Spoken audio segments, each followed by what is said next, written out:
How do you explain Metal Gear Solid to someone who's never experienced it? At first glance, it's a near impenetrable explosion of gravelly voiced protagonists, cardboard boxes, and giant exclamation marks, with robots lovingly sprinkled atop. Yet for those who explored Shadow Moses, Big Shell, and Soliniarsk the first time round, Kojima's seminal stealth saga feels less like a video game and more a sacred text. In recent years, however, the legendary soldier's mythos has begun to wane. Now almost a decade since Metal Gear Solid 5 The Phantom Pain first hit shelves, a whole new generation of gamers have grown up in a snakeless world. Sensibly then, Konami is hoping to right this wrong, remaking the Cold War classic Metal Gear Solid 3 Snake Eater for shiny modern hardware. With its release date still nowhere in sight, I received intel about a top secret demo for this new Delta Metal Gear Solid 3 remake project. As a grizzled Fox veteran like Chase and Status before me, I eagerly returned to Jungle,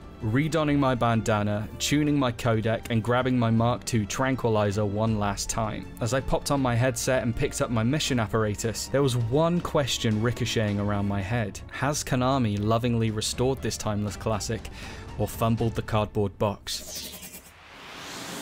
There's a giddy thrill returning to MGS3 Snake Eater in 2024. As the camera pans around to a gas mask wearing naked Snake, Major Tom and the rest of his pilots chatter and grimace with a new lease of life. As the iconic score kicks in, my excitement rises and the goosebumps bristle before I'm parked in front of a lengthy cutscene like an unruly toddler with an iPad. It's like Kojima never left. Let's get the obvious out of the way first. Metal Gear Solid Delta looks absolutely stunning. While I was one of the naysayers initially unconvinced by Snake's new character model and the lack of sepia filter, once I'm actually exploring the human overgrowth, those doubts completely disappear. As the dense jungle glistens in the heat and insects buzz above, it's the little details which impress. From the red blinking lights on soldiers' radios to the tranquilizer darts sticking out of enemies, this iconic setting bursts with newfound life. While much has been made of Snake's lasting visible damage in Delta, this didn't seem particularly visible, in the Virtuous mission prologue at least. As my cover is blown, I get into a hairy firefight. Bullet scrapes and rifle butt bruises don't seem to register. Crawling through the thick muddy bogs, however, leaves its murky mark,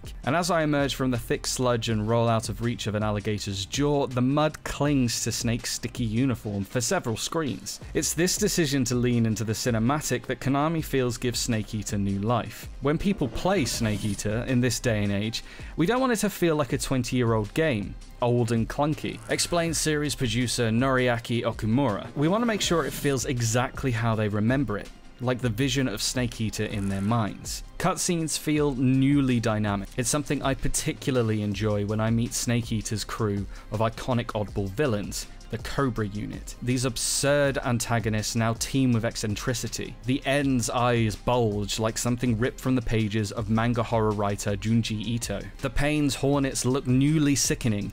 Even Volgin's scars look more fearsome than ever, his lightning zapping out of him with a realistic sizzle. Much like its forebears, MGS3 Snake Eater has always delighted in snapping between realism and utter nonsense, and so far it seems that original oddball spirit remains lovingly intact in Delta.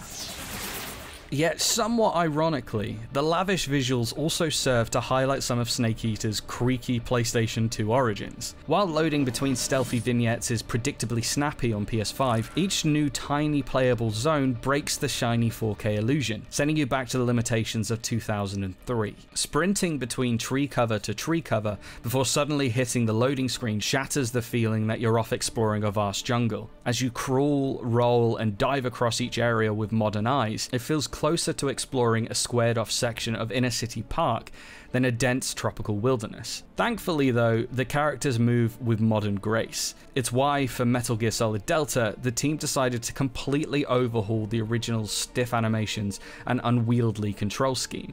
Initially, we thought we would just be improving the graphics, Okumura explains. But when you see the game with very good graphics, a lot of the clunky parts start to poke their head out. Once we saw the original character animations with very realistic graphics, they looked a little bit odd, so we knew we had to tweak the original code. Luckily, the team had some legendary heroes of their own to help guide these changes. Having some of the staff who actually worked on the original game really helped, says Okumura. They could shine light on what we could change and how we could change it, so it was great to have them around to guide us in that way. While Capcom's excellent Resident Evil remakes opted for a remix approach, cutting, changing, and adding where they felt necessary, Konami have instead gone for a purist approach to Snake Eater's story and core gameplay mechanics. Yet mercifully, Delta brings that classic gameplay in line with 2024 standards. Playing with a modernized control option, Snake Eater's infamously clunky combat now handles much like the Phantom Pain. You can shoot while crawling backwards. Close quarters combat no longer feels as awkward as it once did, allowing for smoother takedowns that make high-level stealth play infinitely more attainable. As anyone who's suffered hearing Wolverine's voice actor return for X-Men 97 will attest, getting an aging cast to return decades later isn't always the wisest call. Thankfully then, the performances from the PS2 original still hold up brilliantly. From David Hayter's inimitable growl to Josh Keaton's impudent whinging as Baby Ocelot, the charm of the original has impressively survived the transit across 3 generations of console hardware. What we want to offer is the same exact feeling as those who played the original Snake Eater for the first time. That thrilling, baffling experience, explains Okumura.